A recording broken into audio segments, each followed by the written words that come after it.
Busquen el libro de los Salmos, por favor, el Salmo 117. ¿Pueden leer un capítulo conmigo?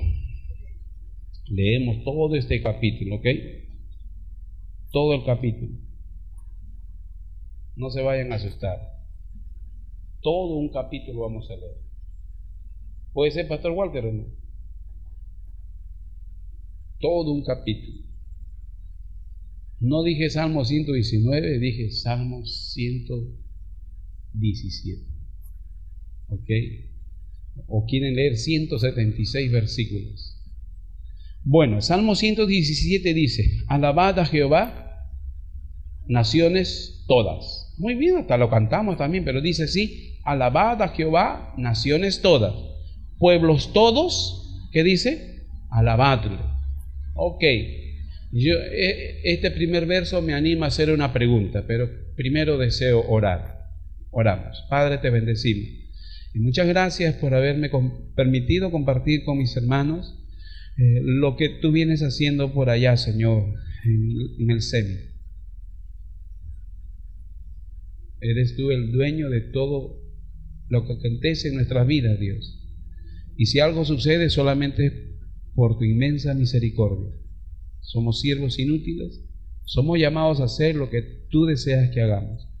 Señor, aquí están muchas vidas que han respondido a ese llamado y necesitamos de ti, Dios. Te alabamos en el nombre de Jesús. Amén. Una de las cosas que agradezco también al Señor es porque me dio el talento de la música. Los nombres dicen mucho, y si usted menciona en el mundo evangélico de aquí de las iglesias bautistas, menciona mi nombre, y mi nombre va a ser relacionado no necesariamente con la palabra del Señor en cuanto a la enseñanza. Mi nombre va a ser relacionado con la música porque he compartido mucha música personal, individual y con coros y cantatas y todas esas cosas. Los nombres dicen mucho. Una de las cosas que yo me doy cuenta aquí es que lo que Dios desea es que su pueblo alabe. Nosotros hemos sido creados imagen y semejanza para poder darle gloria al Señor. Y lo que Dios está manifestando en este salmo tan corto es que algo desea el Señor de su creación, que los pueblos todos, ¿qué cosa hagan? Alaben al Señor. Que las naciones todas, ¿qué cosa hagan? Alaben al Señor. Yo pregunto, ¿esto es cierto hoy en día o no? Porque aquí dice, alabad a Jehová, naciones todas. ¿Es cierto eso hoy en día o no? Eso no. ¿Ok?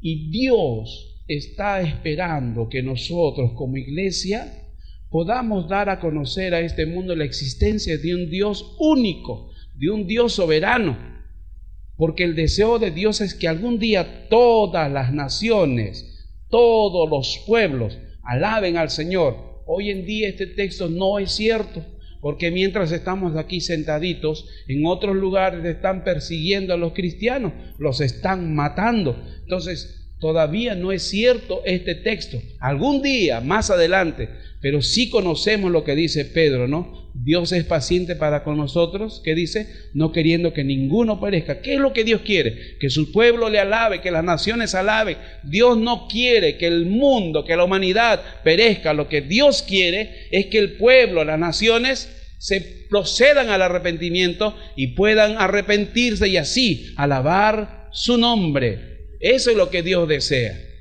Y miren lo que el Señor nos entrega, dos razones fundamentales por las cuales el pueblo y las naciones tendrían que arrepentirse. Dice la Biblia, porque ha engrandecido sobre nosotros, ¿qué cosa? Su misericordia. ¿Cuántos tienen un Dios que es un Dios lleno de misericordia? Ese es nuestro Dios. Somos salvos solamente por misericordia. La palabra dice que Dios no nos ha pagado conforme merecemos, porque se acuerda que usted y yo somos polvo. Nosotros merecíamos la muerte, la separación, los infiernos. Nosotros merecíamos estar en la cruz, pero en su misericordia, en su plan de la eternidad, permitió que el Hijo suyo ocupase nuestro lugar. ¿Alguien recuerda lo que dice Isaías 9:6? Porque un niño nos es nacido. ¿Qué más dice? Hijo nos es dado. Qué tremendo. No había otra forma para que usted y yo tuviésemos la bendición de ser hijos de Dios. Miren lo que dice este texto de Isaías 9:6. Porque un niño nos es nacido, hijo nos es dado. Y nace otra pregunta. ¿Quién es el que nace? ¿Quién es el que nace según ese texto? El niño nace. El hijo es dado.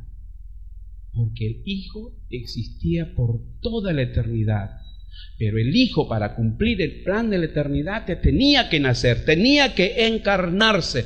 Un niño nos es nacido, el hijo no nace, el hijo es eterno, el hijo nos es dado. Porque el hijo tenía que nacer para dar su vida por amor a toda la humanidad. ¿Por qué todo esto? ¿Por qué este plan? Porque Dios desea que todos los pueblos, algún día, la mayor cantidad de personas, lo que Dios más desea es que el hombre que ha sido creado a su imagen y semejanza pueda alabar su santo nombre. Eso es lo que Dios desea. Dios es un Dios misionero. ¿Cuántos dicen amén?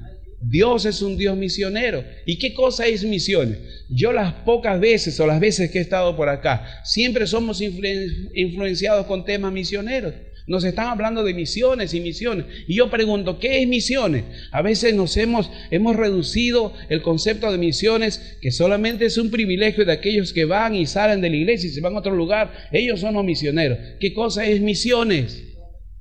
¿Qué cosa es misiones? Sencillamente que alguna vez nuestros oídos puedan escuchar de otra persona y decir, ahora conozco al Dios que tú conoces. Entonces, esto nos da a entender que misiones lo podemos hacer en la esquina de nuestra casa, en el colegio, en los lugares de estudio, en donde estemos, compartir nuestra fe. Eso es misiones. Dios se hizo hombre para que pueda ser conocido y su nombre sea invocado en todos los pueblos, en todas las naciones. Eso es misiones. Mira lo que dice, por ejemplo, ya que yo empecé diciendo que los nombres dicen algo, y si usted menciona mi nombre, usted va a escuchar conceptos quizás sobre mi nombre en cuanto lo van a relacionar con la música. Cuando usted escucha David y Goliat, ¿qué cosa le hace reflexionar? Sí, el gigante, ¿qué más? Una persona chiquita, David y Goliat. ¿Se da cuenta? Nosotros decimos que tenemos un Dios misionero. ¿Cuántos dicen amén? Y vamos a ver ahora por qué Dios permitió que esa historia esté en el libro de 1 Samuel capítulo 17. David y Goliat. Dicen una persona grande, una persona chiquita. ¿Quién gana? ¿El bueno o el malo? El bueno gana y el malo pierde. Y sobre esta trama, sobre estos textos ahí en Samuel, se han tejido muchísimos argumentos. En las novelas, en la mayoría de capítulos vence el malo, pero al final ¿quién vence? El bueno, ¿no es así? Ok, ¿qué es lo que nos dice David y Goliat? El verso 44, capítulo 17, verso 44, 1 Samuel, ¿lo tienen? 44. Está hablando Goliat y dice: dijo luego el filisteo a David: ven a mí y daré tu carne a las aves del cielo y a las bestias del campo. Entonces dijo David al filisteo: tú vienes a mí con espada y con lanza, jabalina, mas yo vengo a ti en el nombre de Jehová de los ejércitos, el Dios de los escuadrones de Israel, a quien tú has provocado. Jehová te entregará hoy en mi mano, y yo te venceré, y te cortaré la cabeza, y daré hoy los cuerpos de los filisteos a las aves del cielo y a las bestias de la tierra. ¿Qué les parece? Esta es la declaración que David le hace a Goliat. Si hasta aquí hubiese terminado esta narración, entonces, bueno, no habría nada de extraordinario. ¿Quién venció? David. ¿Quién lo ayudó? Dios. Pero ¿cuál fue la intención de Dios? Porque esta historia esté registrada en su palabra. Lo que dice nos da la razón. Y toda la tierra sabrá que hay Dios en Israel. Y toda la tierra sabrá. ¿Sabes por qué está esta historia en la palabra? Porque la intención de Dios es que no solamente los filisteos, no solamente Israel, sino que Dios está interesado en toda la tierra. Ese es el real deseo de nuestro Dios. Esto nos da que pensar, si Dios nos salvó, Dios no terminó su trabajo contigo. Recién empieza, porque Dios quiere que a través nuestro otros también lleguen a conocer al Señor. ¿Qué les hace pensar Naamán? ¿Quién fue Naamán? ¿Se acuerdan? Naamán fue un general, ¿qué más? Un general sirio, un general gentil. ¿Y qué pasó con este general? ¿Qué enfermedad tenía? ¿Se acuerdan? Tenía lepra. Y qué bendición que este general, allí había una mujercita, ¿no?, judía, que le recomienda ir a Israel, lo motivó para que pueda visitar al profeta Eliseo, ¿ok? Al profeta Eliseo. Pero ¿qué más nos hace reflexionar Segunda de Reyes 5? Eliseo y Naamán. ¿Qué nos hace reflexionar la historia de Naamán? Era leproso, era un general sirio, se bañó, se zambulló, fue sanado, su carne quedó como la de ¿quién? Como la de un bebito, como la de un niño. ¿Y qué más podríamos pensar? ¿Por qué esa historia también está aquí? Nunca debemos dejar de olvidar, nunca nos debemos olvidar de que Dios es un Dios misionero. Y a través de toda la Biblia, Dios demuestra su interés por toda la humanidad. Y mira lo que dice en el capítulo 5, el verso 14. Él, hablando de Naamán, entonces descendió y se zambulló 7 veces en el Jordán conforme a la palabra del varón de Dios, y su carne se volvió como la carne de un niño y quedó limpio. Qué interesante, haciendo una comparación. Solamente hemos quedado limpios cuando obedecimos la palabra. Nos arrepentimos, recibimos a Jesús y fuimos limpiados. Cuando hay obediencia, hay limpieza. Verso 15. Y volvió al varón de Dios, él y toda, ¿quién? Su compañía. No estaba solo este general. Dice la Biblia, y volvió al varón de Dios, él y toda su compañía, y se puso delante de él y dijo, ¿qué cosa dijo este general? He aquí ahora conozco que no hay Dios en toda la tierra sino en Israel. Este varón comienza a declarar algo que era el real sentir de nuestro Dios. ¿Qué es lo que quiere Dios? Que todas las naciones alaben su nombre, que todos los pueblos alaben su nombre. Dios, a través de su real sentir, quería también que un gentil de nombre Naamán, un hombre oficial que tenía poder sobre muchas personas, comienza a declarar y a decir, ahora conozco. Este gentil antes desconocía. ¿Por qué está esa historia aquí? Porque Dios tiene el deseo de que todas las naciones alaben su nombre, y a veces minimizamos la historia a que obedeció y solamente fue salvo y bueno, ya fue sanado, y ahí nomás, hasta allí nomás llegamos. Pero Dios va mucho más allá. Lo que Dios nos está diciendo a través de esta historia, que Él tiene interés en toda la humanidad. No solamente Naamán fue bendecido, sino que estas personas que estuvieron al lado de Naamán, la compañía, esos soldados también escucharon de labios de este oficial la existencia de un Dios todopoderoso. ¿Qué nos quiere decir esto? Que Dios quiere llegar a otras personas a través de nuestras vidas. ¿Cómo se llama esto? Misiones. Mateo capítulo 10. Mateo capítulo 10. Y termino con esto. El libro de Mateo. ¿Cómo hacer entonces misiones? Bien. Mateo 9:38.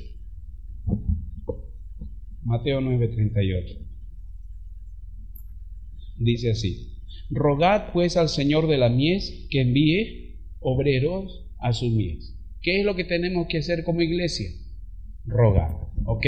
Rogar. Tenemos que hacer algo similar a lo que hemos hecho ahora. No conocemos a los hermanitos, a las personas que están allá confiando y adorando al Señor, pero sí podemos hacer algo. ¿Qué podemos hacer? Rogar, orar, interceder, hablar con el Señor en favor de su reino en esos lugares tan peligrosos. Somos llamados a rogar.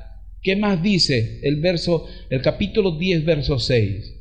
Capítulo 10, verso 6. Si no, ¿y qué tenemos que hacer? Ir. Somos llamados a poder ir. ¿Y cuánta gente ha respondido al llamado del Señor y ahora ya no están entre nosotros? ¿Dónde están? Están yendo. Han respondido al llamado y ahora ellos han ido obedeciendo al Señor. Y dice, si no id antes a las ovejas perdidas de la casa de Israel. Miren lo que dice el verso 8.